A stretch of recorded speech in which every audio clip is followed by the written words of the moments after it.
and set fire to the wood, for nothing in this struggle will come to any good.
by Geralt of Rivia, master of the witchering trade.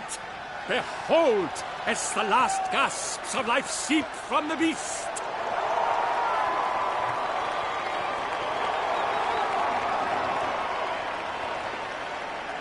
Master Geralt, do what you must. Finish the deed!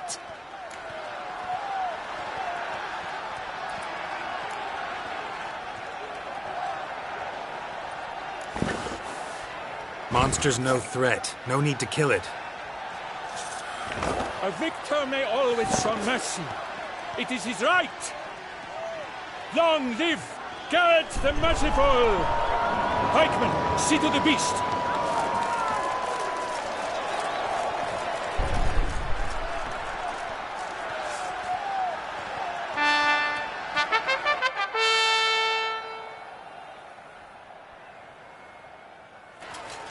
Forgive me. I am not as nimble as in my younger years. You fought bravely. Thanks for your help.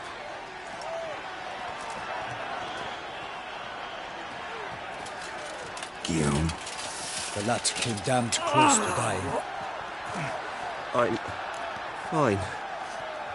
Not hurt at all. Vivian? Smile as befits a hero and keep silent. Speech clearly pains you. She approaches.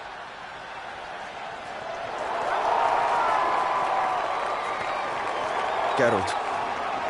We must talk. Vivian. You shall talk later, in the medic's tent. Geralt, magnificent, breathtaking. Your Grace. We knew that to summon you was a brilliant idea.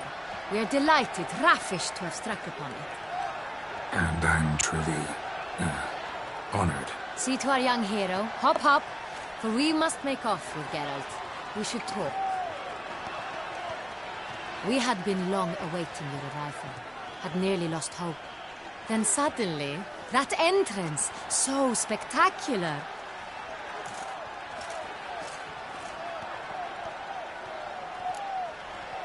Your Grace. Shaelmars are dangerous creatures, even to knights in full-plate armor. Nonsense. In Toussaint, knights have battled beasts for mere glory since time immemorial. True. Guillaume suffered a few bumps, scars, and bruises, but in return gained eternal glory as he who slew the monster. What about the crowd? Say the Shaelmar had vaulted into the stands. Would have been a massacre. Geralt, though we value your fortuitous intervention in the arena, we would remind you your services have been retained, and as shall soon become clear, you will be generously compensated for completing another task altogether. Your Grace, my contract. I'd like to discuss it. Naturally, but not here. We shall need Damien. He led the investigation pending your arrival. But wherever could he be? Come, we must find him.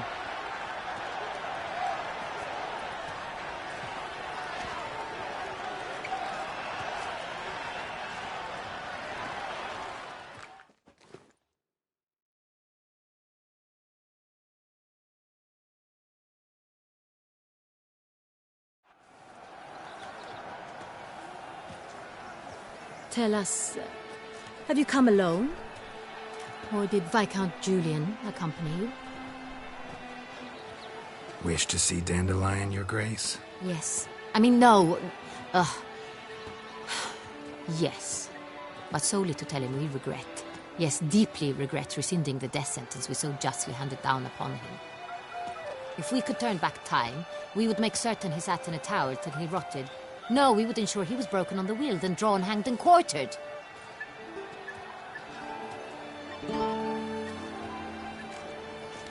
Ah, the very man we would entrust with these tasks.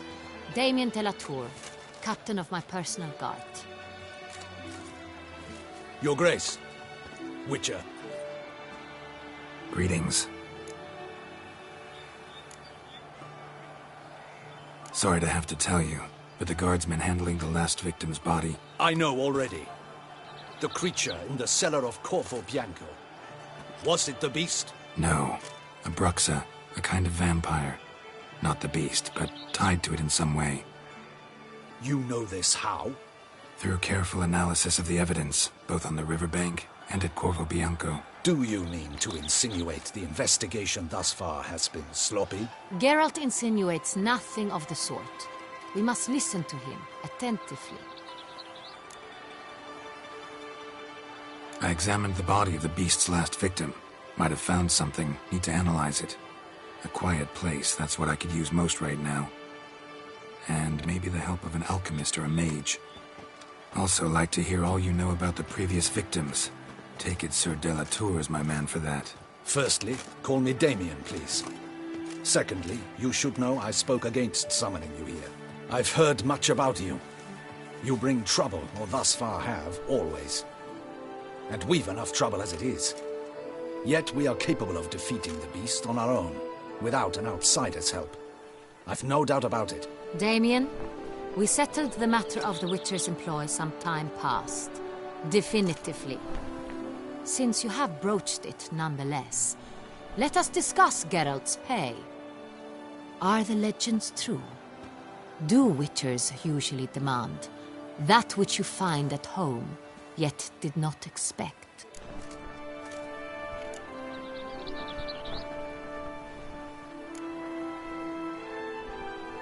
Yes, Your Grace. The law of surprise. Time-honored. We shall be candid. The surprises we encounter on a daily basis would be of no value to one such as you. What awaits at the palace are edicts to sign and portraits of suitors from far-off lands. I fear you would find little use for either. Thus we've decided you shall receive the deed to a vineyard, Corvo Bianco, and a sum of coin. You will doubtless consider this adequate. Title to the vineyard shall be given to you at once. Surely you'll need lodgings while you hunt. The coin, however, will be yours only once you have slain the beast. Lovely, generous gesture, Your Grace. But Corvo Bianco, isn't it the Duchy's temporary morgue? Is it now? The Chancellery's bungled things again, we fear. Not to be left unsupervised for one instant. Yet, in its mood, a morgue should present minimal problems to a Witcher. What's more, nothing enhances a wine's reputation better than a grim legend. Thank you, Your Grace. I accept the contract, of course. But as I said before, I'll need some information.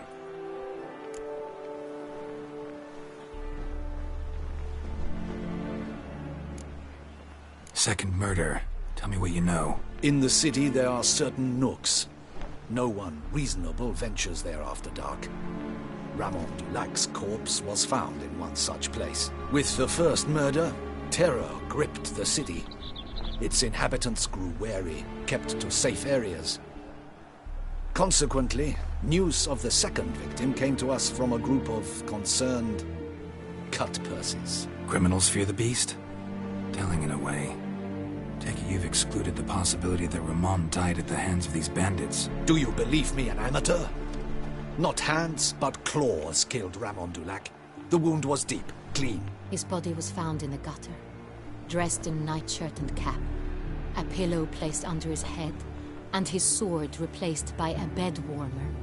Ramon Dulac, a knight who but a dozen years past was an advisor to our father, the Duke. Someone went to a lot of trouble to make him look ridiculous.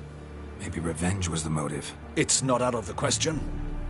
Dulac had shady dealings with the criminal underworld, but no one ever came forth with concrete proof of any misdoings. How'd it start? Who was the first victim? Crespy was the first to die. He was famed once for his many glorious tournament victories. Then he grew old, hung up his sword, and took to winemaking. Crespy was not loved by the wine merchants. He was ruthless in business and thought to cheat many a time. He asked us for a dispensation from all court ceremonies. We did not grant it. We could not. Once you've taken the oath of a knight, you remain a knight till death. How'd he die? Where'd they find the body? Quite unusual, the circumstance. He was at a feast when suddenly one of his fellow feast-goers noticed he was missing. The town watch found him an hour later, on his hands and knees, propped against the town pillory, his sword hanging from his neck. He had died of wounds inflicted with claws, not a weapon. Blows of great force. So he died suddenly, but the body was on its knees, meaning someone posed it. So it seems. So, first two victims were knights, best years behind them. The same could be said of the third. Sir Delacroix was wont to claim that in modern times knights face new challenges, enterprise being the latest addition to the chivalric virtues. He made a veritable fortune in the grain trade. Palmerin even nicknamed him Sir de la Stinch. Found a coin pouch on his body. Contained florins dating from various times, hailing from different provinces of the Empire. Delacroix loved coin, true, but had no patience for numismatics. Lots of similarities between the victims. All the bodies were found in strange places under extraordinary circumstances. Seems the murderer, whoever or whatever it is, has some meaning to convey. These were honorable men. We are horrified by the disdain, the disrespect with which they were treated. These were knights of Toussaint. Blast it. Might be the point. From what you say, none was a model of virtue. Ever considered that's what the beast's trying to draw attention to? All the murdered men were knights who swore fealty to the 5 chivalric virtues. And even if the... Knights of Toussaint swear fealty to what virtues exactly? Honor, wisdom, generosity, valor and compassion.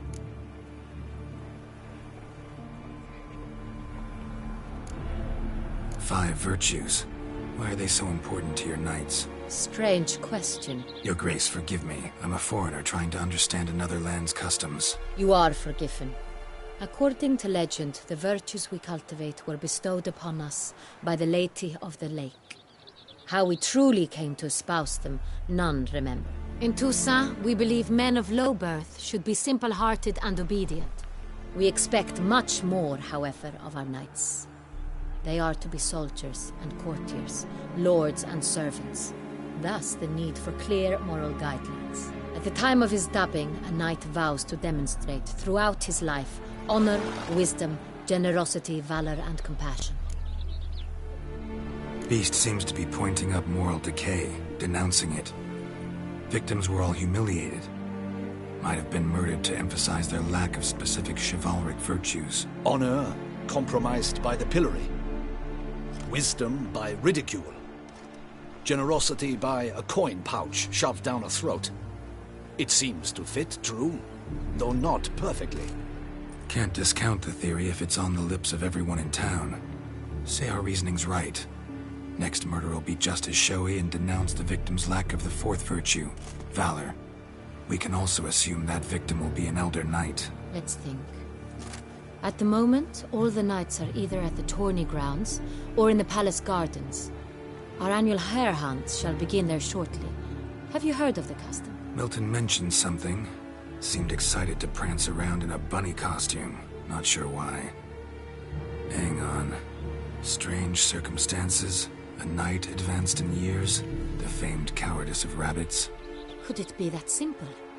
Is Milton de Peyrac-Peyren the next victim? Milton also knew Delacroix. Told me so down by the river. Damien! To me, something so obvious. De Peyrac-Peyren, Crespi, Delacroix, and Delac formed a knightly team. It was years ago, but... They were a team? They were close friends, tightly knit, and as such earned the trust of our father, the Duke. We often witnessed him turn to them with delicate matters. Later, their paths diverged. Unlikely to be a coincidence. Beast must know it too. It's a lead, I'm sure. Your Grace, we need to find Milton, immediately. Rather problematic. You see, the garden entertainments are due to start, and he's disguised as the hare, hiding somewhere, waiting for some tipsy courtiers to find him. The hare's hiding place is a carefully guarded secret. We must call off the game, at once. First and foremost, we must remain calm. Damien, order the garden searched immediately, but discreetly. By no means can we disrupt the festivities. Panic will only incite the beast to strike sooner. And you, Witcher, follow me. My gardens, my night, I shall take the fall. A murder is out of the question. I will not allow it. Not near my palace. Horses? Ready our horses!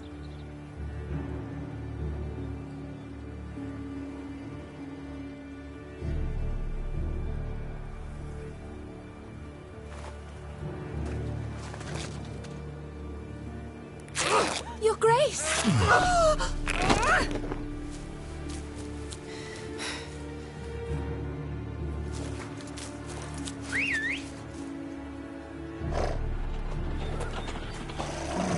What the hell? Why, I said... Your Highness, Mind it doesn't get wrinkled. Onward!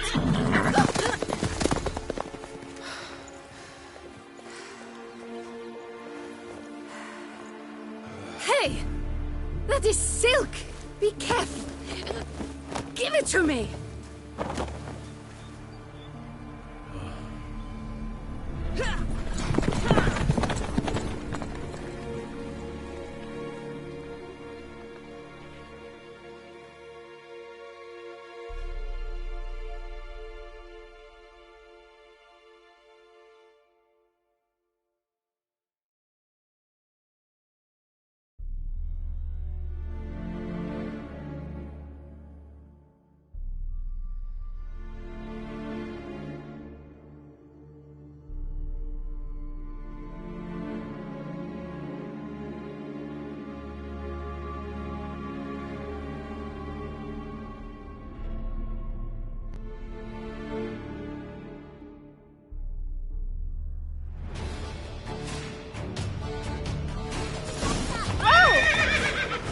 Your Grace seems right at home in the saddle. Like the wind!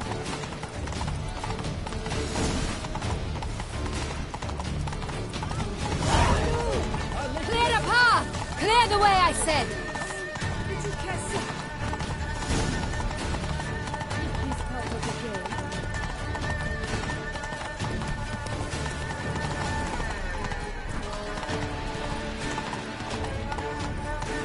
It's here! Just round the corner! Hurry! We must go to where the game is being held. The participants must find a unicorn's horn, a golden fish, and a phoenix egg.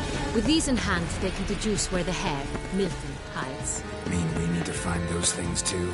We've no other option, but time is of the essence, so we shall have to break the rules.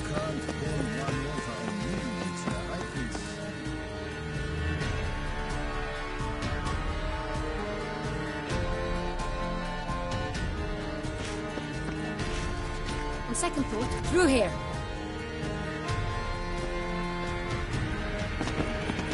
I shall show you where the hunt plays out. Then we will split up.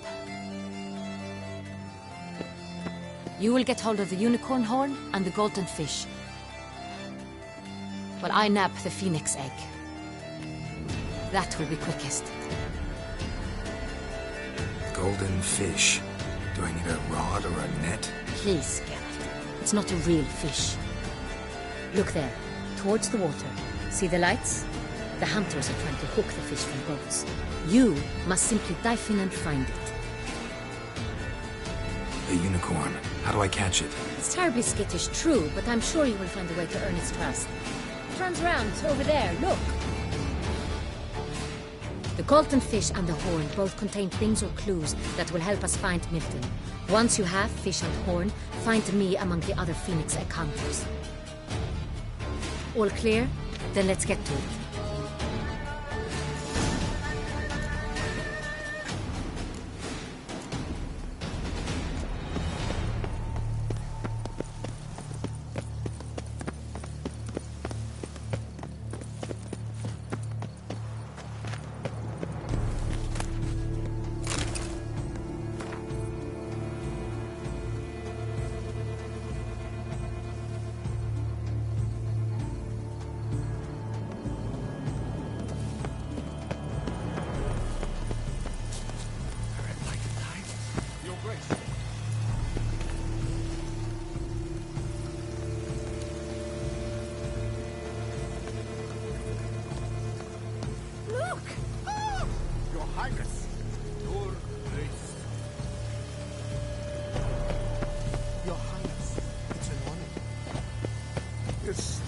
You are liking gods.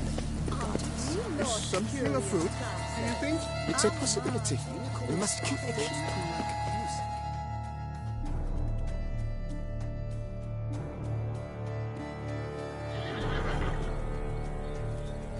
Perhaps an apple will work.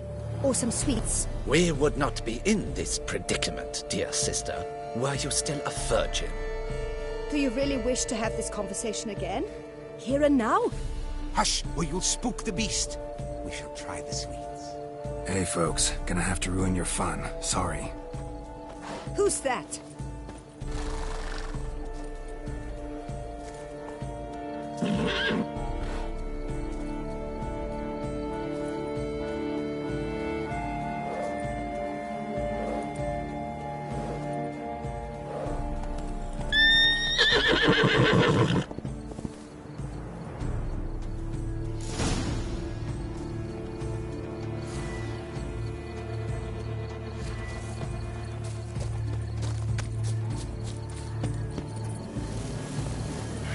Damn it. Come on, stay calm. Shh. Calm down. Easy now.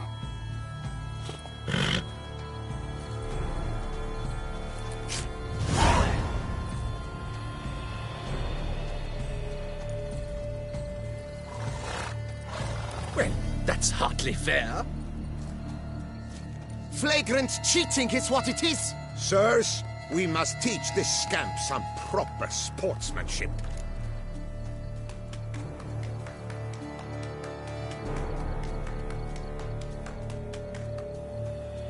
Listen, I didn't break any rules. True, he won fair and square. We were unlucky, that's all. We must try to grab the next clue.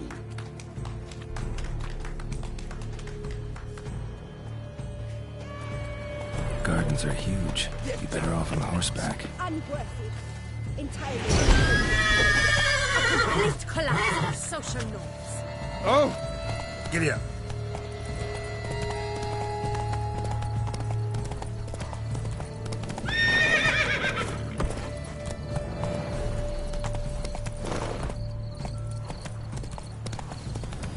But fish should be easy to spot once I'm under.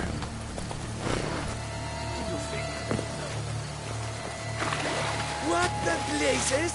Did someone just dive in the water? Perhaps that's the way to do it. Sure, if you're...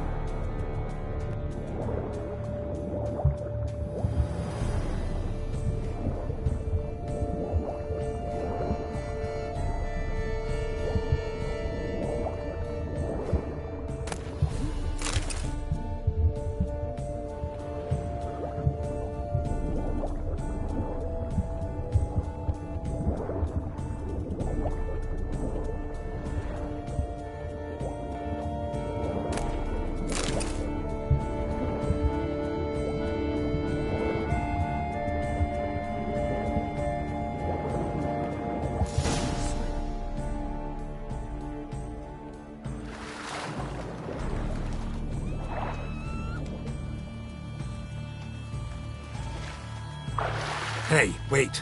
Stop. It's important.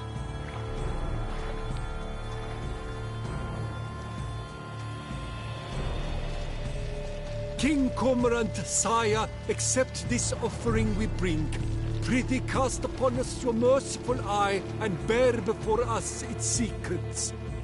As the moon is heavenly coursed of trace, in my domain I await that moment of grace, when a soul of good or ill repute brings me a gift, fitting tribute.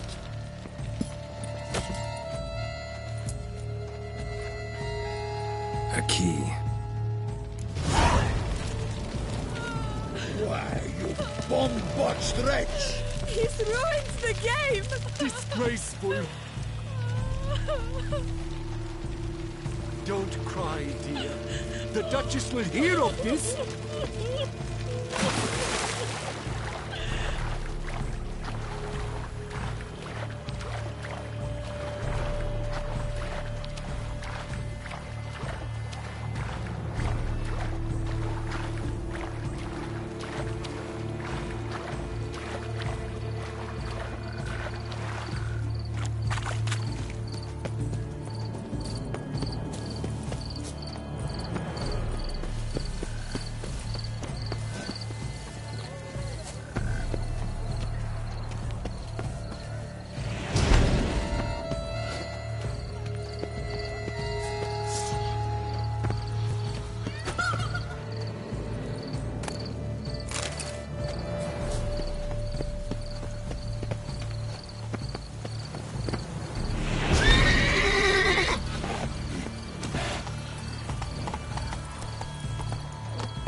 dark secrets. Watch those hands.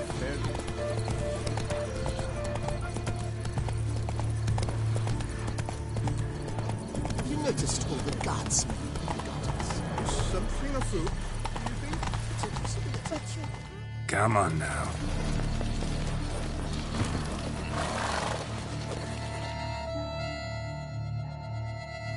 If you please, Your Grace. We do not please. We act out of the highest necessity. Or shall be explained later. But it's against the rules. I am the rules.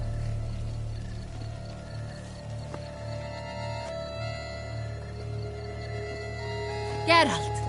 At last. Got a key and a clue. And I've another. Show me yours. Who wrote this drivel? I begin like a groan, hollowed out with ease, then end like a mouse, with a head of hard cheese.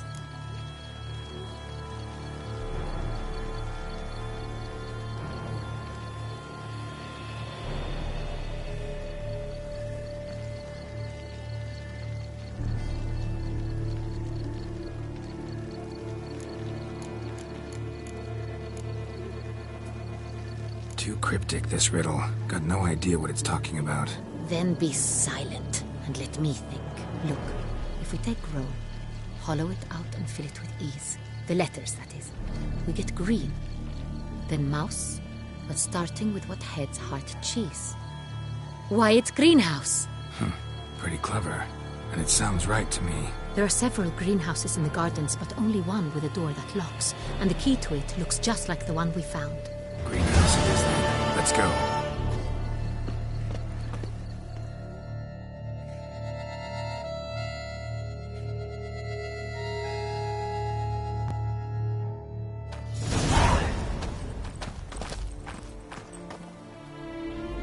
Wait here.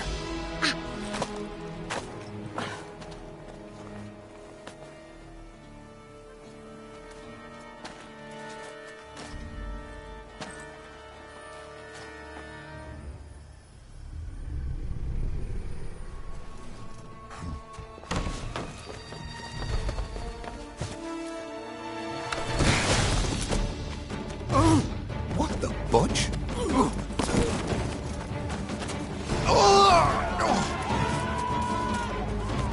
What was that?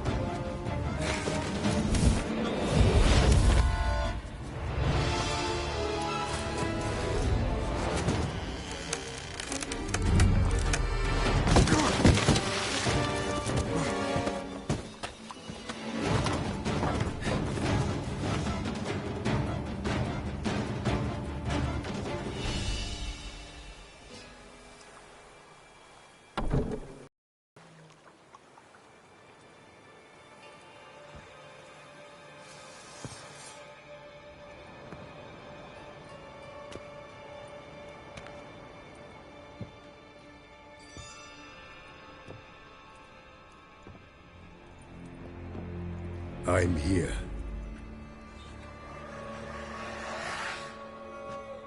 This belonged to you, maybe?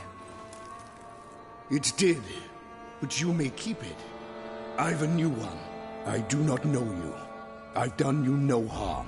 Yet first you butchered a Bruxer who was dear to me. Now you pursue me. Why? You've killed 4 innocent people, at least. And you? How many innocents have you cut down?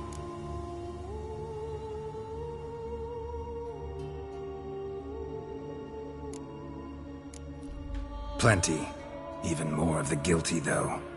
You're next. I think not.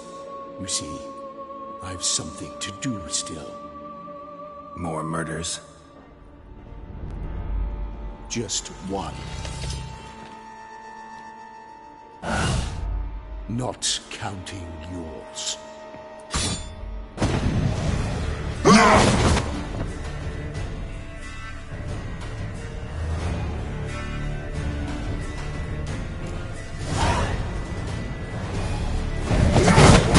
Kill again.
You are to stay where you are.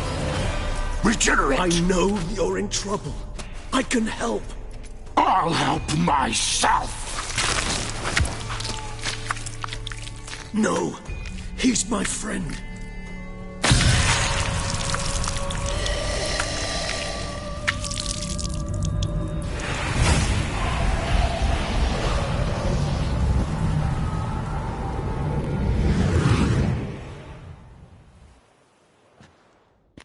Yes, Geralt, it's me. Regis? You alright? All is well. All's in order. Wounds such as these heal on vampires in moments. But we've not seen one another in ages, my friend. At least in human terms, that is. How's this even possible? Last I saw you... I was a bubbling, shapeless smear, having been rather spectacularly melted into a column of a certain castle. In somewhat better shape now, as you can see. Hardly peak form, mind you, but were I human, folk would think me a demigod, I dare say. I'm sorry. What happened, it was my fault. Never got a chance to apologize. No need, Geralt. Bygones. I did not have to join you on that expedition. No one twisted my arm.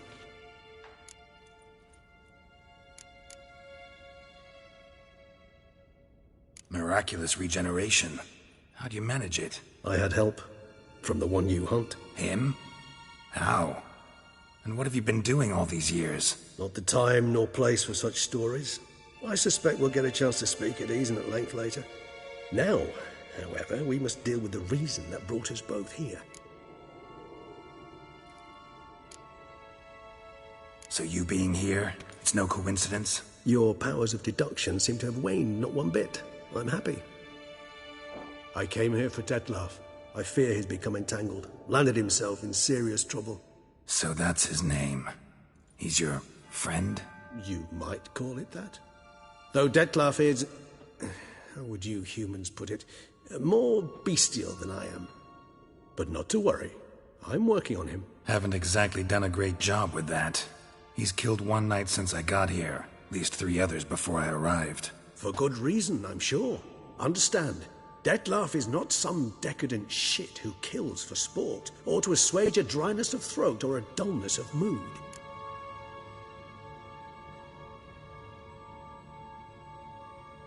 So in your opinion, what are his reasons? Precisely what I wish to find out.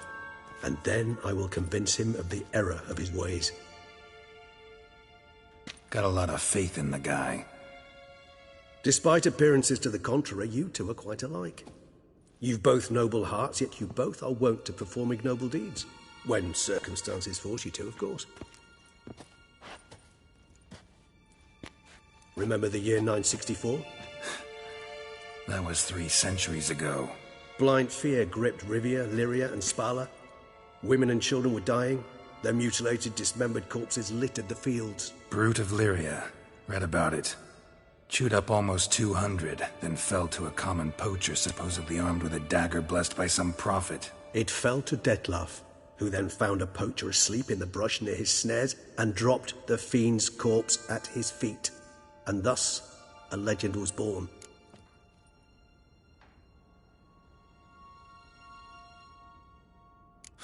Vampires rarely help humans.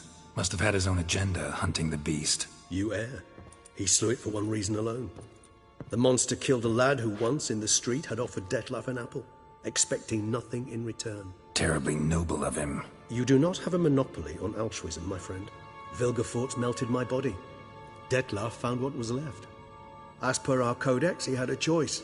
To leave me where I was, or to care for me and nurture my remains. He chose the latter. Regenerated me at no small expense in his own blood. Do you know what that means to a vampire? The gravity of the endeavor? Probably same thing it means to a human. You owe him your life. Much more than that. The act itself made us blood brethren. A bond so strong humans cannot even imagine. Which is why I know something ill is afoot. Always had an overdeveloped sense of empathy. Each vampire has a unique talent. One they hone over centuries. It's precisely what renders it so difficult to classify. Detlaf's trump card is his herd instinct, his tribal propensity. In point of fact, He prefers the company of lesser vampires and shuns that of humans. If he walks among you, killing egregiously, it can only mean something's upset him immensely.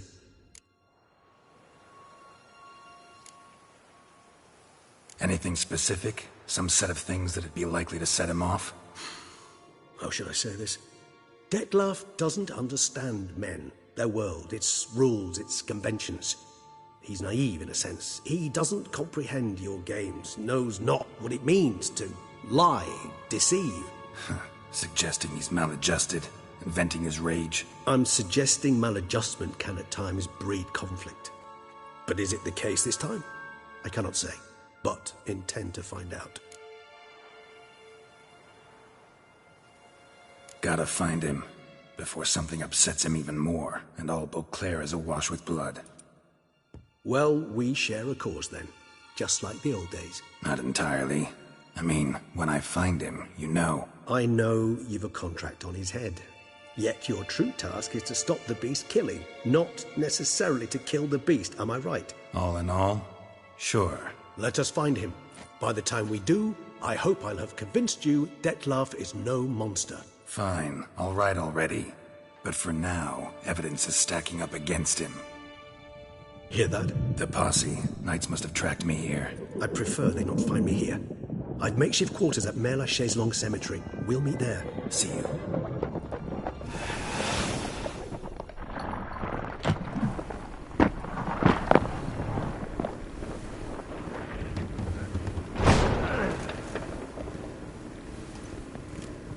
Witcher, we flew here as fast as our courses would carry us.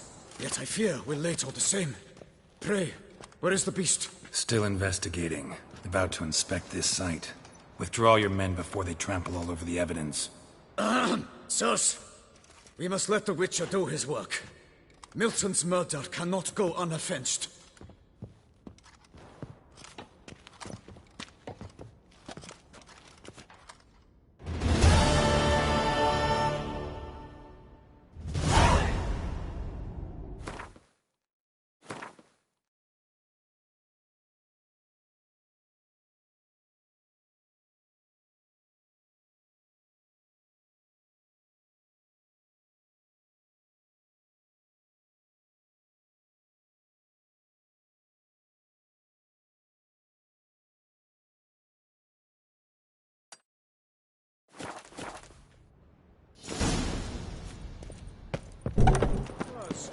We must allow the Witcher to ply his trade.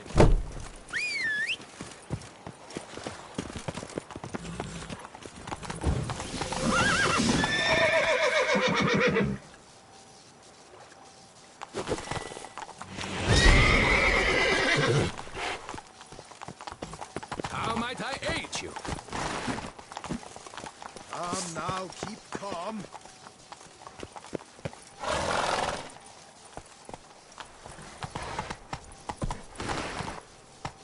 Hey-ya!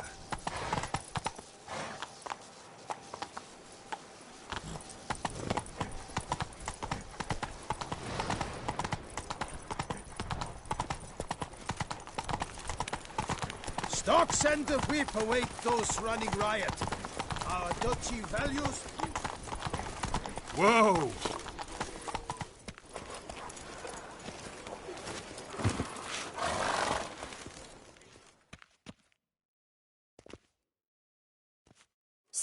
Sir! A letter for you, sir! Letter? Who from? Can't rightly say, sir. I was just to deliver it.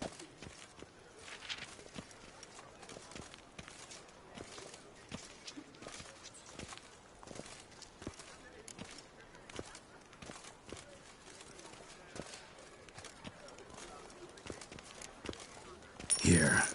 And thanks. No, sir. Thank you. And I truly hope I'll be of service again.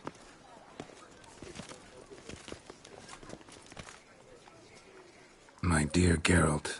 I hope all is well. I imagine you hot on the trail of some nasty monster. Or is it an overly complex curse this time?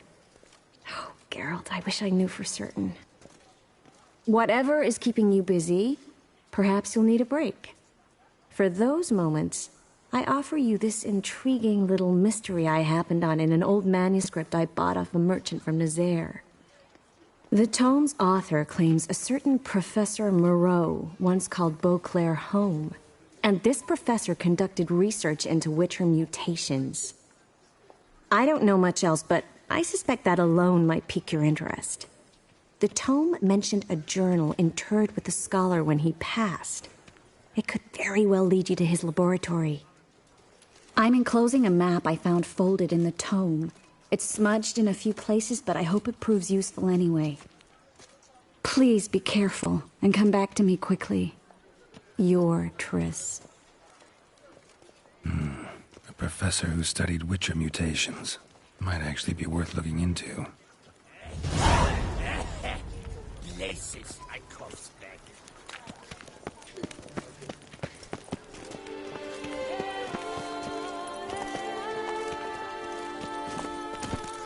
Come on.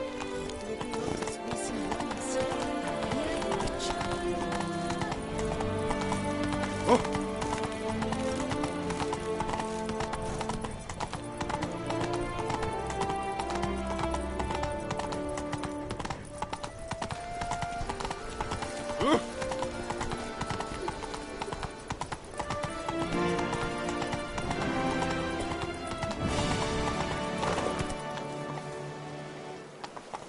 Work doth one ennoble, sleep doth one gratify.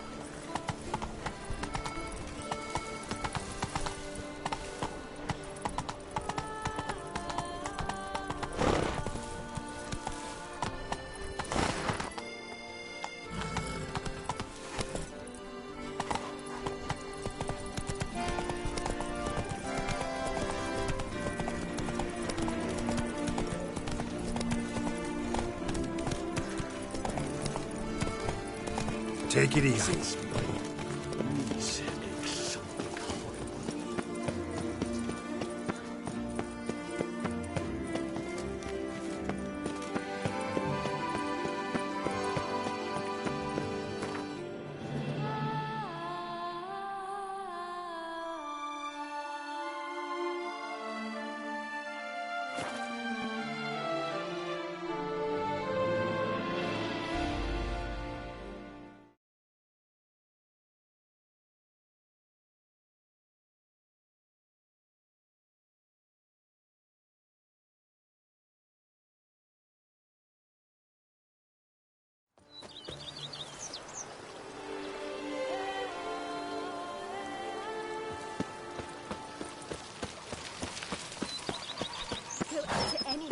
Shout, the beast! You said this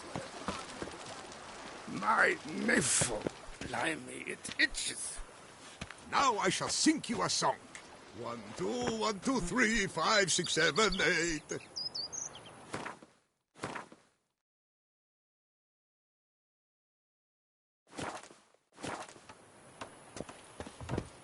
Ooh la la.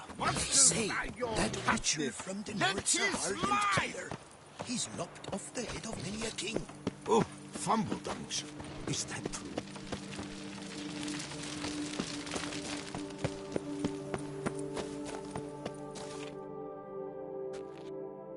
Welcome home, sir.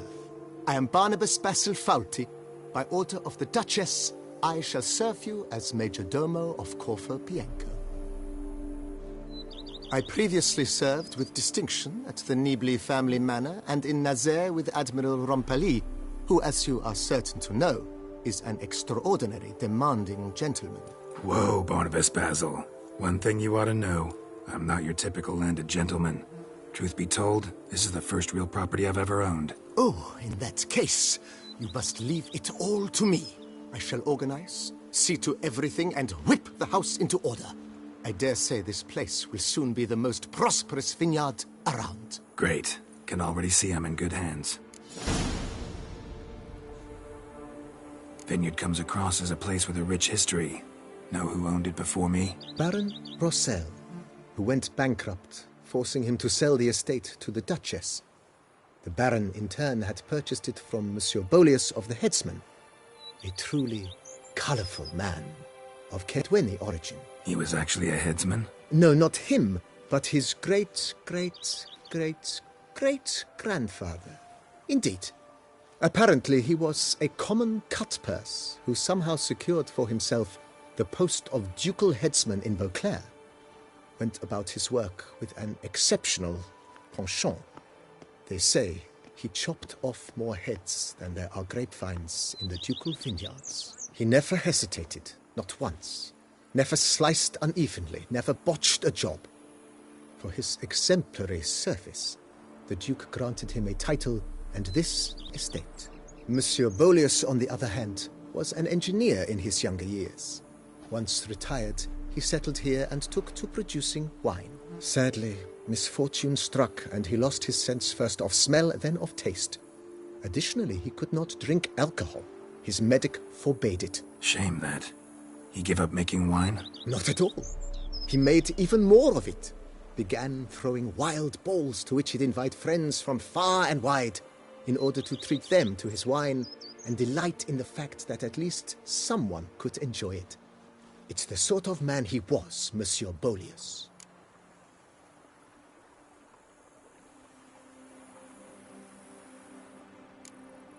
Mind giving me a little tour de Corvo Bianco? Not in the least.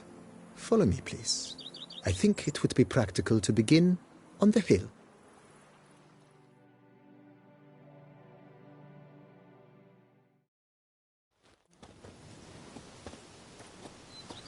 Behold, sir, your estate in all its splendor. Pretty vast. Indeed. And now, sir, allow me to show you a handful of interesting details. Follow me, please. Been a major domo all your life? Yes, I come from a long line of major domos. My father was a major domo, as was my grandfather before him, as was my great-aunt. In fact, she was the one to start the tradition. Great-aunt? A hard woman. It is said that already as a child, she knew where she was going, and went there. When she arrived in Beauclair, she signed on as a chambermaid at one of the vineyards, then slowly worked her way up to major domo. She dragged the rest of the family up the same path.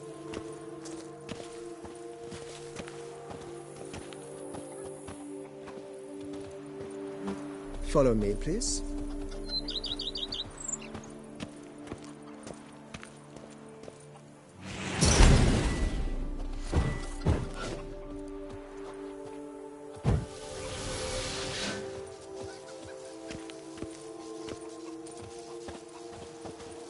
The servants' quarters. I occupy the green home. With the Duchess's permission, I have hired a full staff. Their salaries to be paid from the ducal treasury. Nice of her. Not the most sightly part of the estate, I admit. But I think it worthwhile for you as master of the domain to know where the hell it stays. Follow me, please. Follow me, please. Follow me, please. Follow me, please. Follow me. Baron Rossel ordered the vines in this part of the estate uprooted and olive groves planted in their place. They look beautiful, especially come spring. Don't look at all bad now, either. Follow me, please. Follow me, please. Follow me, please. Down below lies your vineyard, where we grow a strain of Carfanere, one of the world's oldest. Aged in oak barrels, it provides for an exquisite wine with distinct blackberry, wild cherry, plum, and cinnamon notes. Marvelous. Have to try it one of these days. Smuggling wine. It's enough to drive you batty. Is this witch who steals little ones, grinds their bones to flour, and bakes gingerbread biscuits? Nice well. Picturesque. Yes, though it ran dry long ago. During the raucous feasts Master Bolius held, he would order it filled with wine. There's a tale about a guest attending a Bolius ball for the first time and thus unaware of the custom. He had suffered great heartbreak and had decided to end his life by jumping into the well. The festivities were coming to a close, and the well was nearly empty when the suicidal guest finally jumped. Instead of killing himself, he merely broke his legs. To numb the pain, he drank the wine. Drank himself to death? Not at all. When found the next day, he had concluded he'd witnessed twin miracles. The water had been changed into wine, and he had survived. He retired to a monastery in the Dragon Mountains and began preaching the wisdoms of Lebioda. Follow me, please. Follow me, please. Follow me, please.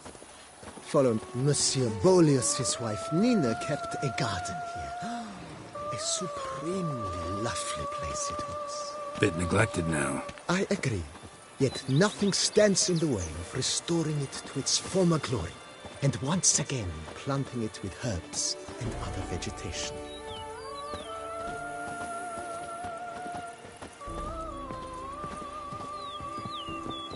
Follow me, please. Follow me. Madame Nina planted diminutive, delicate flowers and herbs here. One might say their aroma still hangs in the air. You're quite the romantic, Barnabas Basil.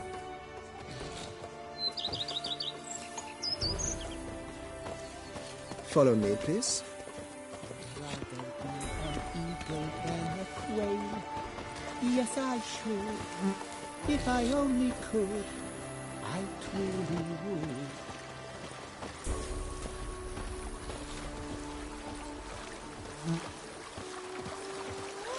Follow me, please. Scrub off and soon the coffee. Even a horse. Follow me, please. This served as an additional wine cellar in years of plentiful harvests. Bit of work, and it'll make a fine stable for Roach. Good folk, help!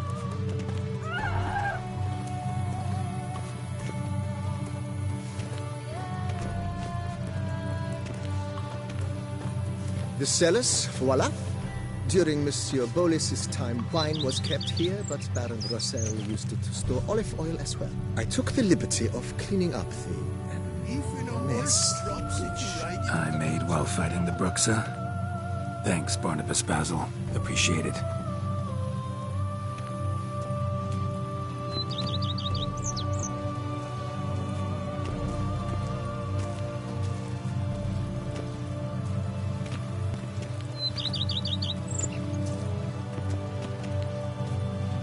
As you can see, the facade is, how to put it, slightly stained. But one cannot deny it, a certain subtle southern charm. True, though it could use a bit of subtle paint.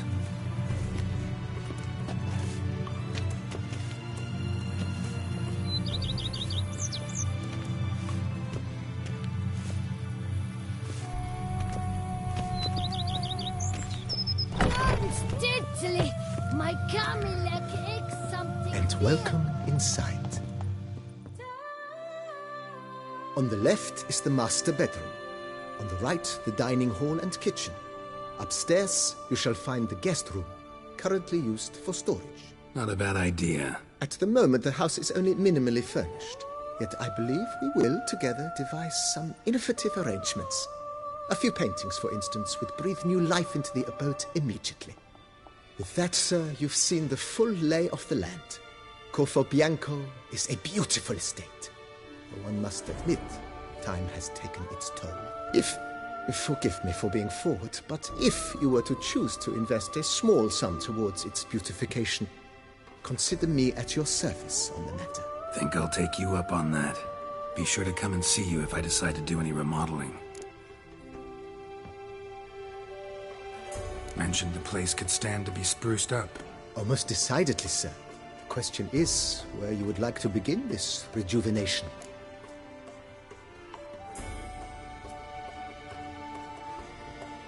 Been thinking about the outer walls.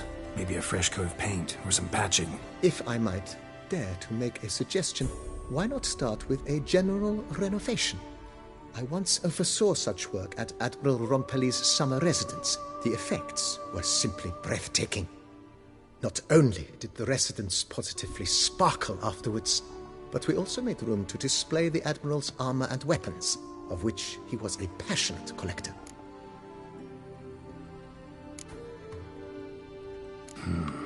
Need to think it over some. I understand, of course.